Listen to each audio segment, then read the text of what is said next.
Welcome back to another Medtech Snapshot. With us today is Bill Carpou from Octane, and I'm really excited to talk through a variety of topics today, everything from raising capital to their Launchpad program, and even a brand new AI hub that's in development here in Orange County. So stay tuned. All right, Bill. So I'm really excited to start our discussion off today looking at raising capital.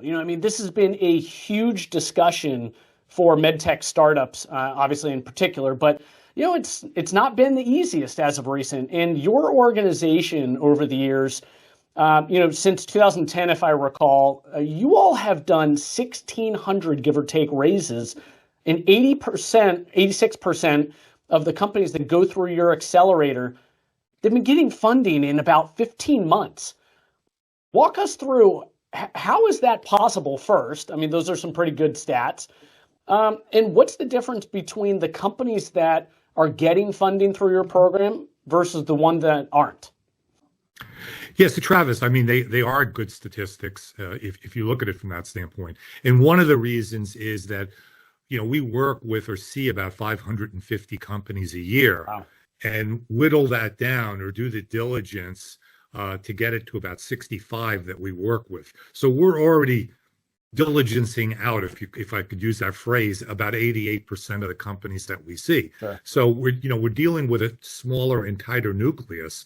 So that's one component. The second and third are really critically fundamental to what Octane does. So, one is that we've got a high degree of credibility with investors right now. And, we're positioning these companies in, I call it their first real smart money. So it's either family offices, ultra high net worth individuals or venture, either strategic or institutional. So we've got relative credibility with each of them. And the other is that we've produced really good results, and we've got data that backs up an AI tool called Haystacks that we could give an investor a probability of success of their investment. So, what we're trying to do, to the extent that you can, is de-risk a venture investment. And by no means, I should clarify, is it riskless. It's still high risk investment, but we've de-risked it to some extent for what would normally be a very, very high risk investment. The other is just the reach that we've got far outside the Southern California area. So we've been successful in pulling capital out of Boston, New York, obviously the Bay Area. And, just a law of math is if you're in Southern California, you have to go outside the area. There's just not enough capital here, to fund enough companies. So, when you think about those companies that have received capital from you all, maybe that's their first institutional round. Maybe it's helping them march closer towards, trials and commercialization. What is it about that company that is helping them achieve that through your organization versus the ones that maybe got kicked out of the process going through the funnel?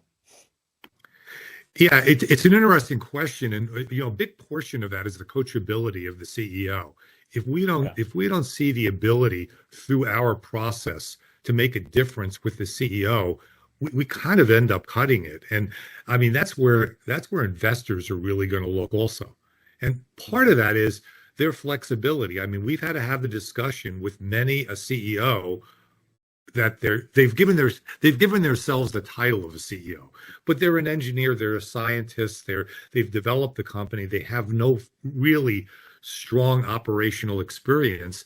And we've got to go back to those individuals and say there is not a chance in hell that a sophisticated investor puts money in your company at this point. Sure. You need to step aside and be the chairperson, the executive chair, the chief technology officer, something like that. So we see coachability as really important.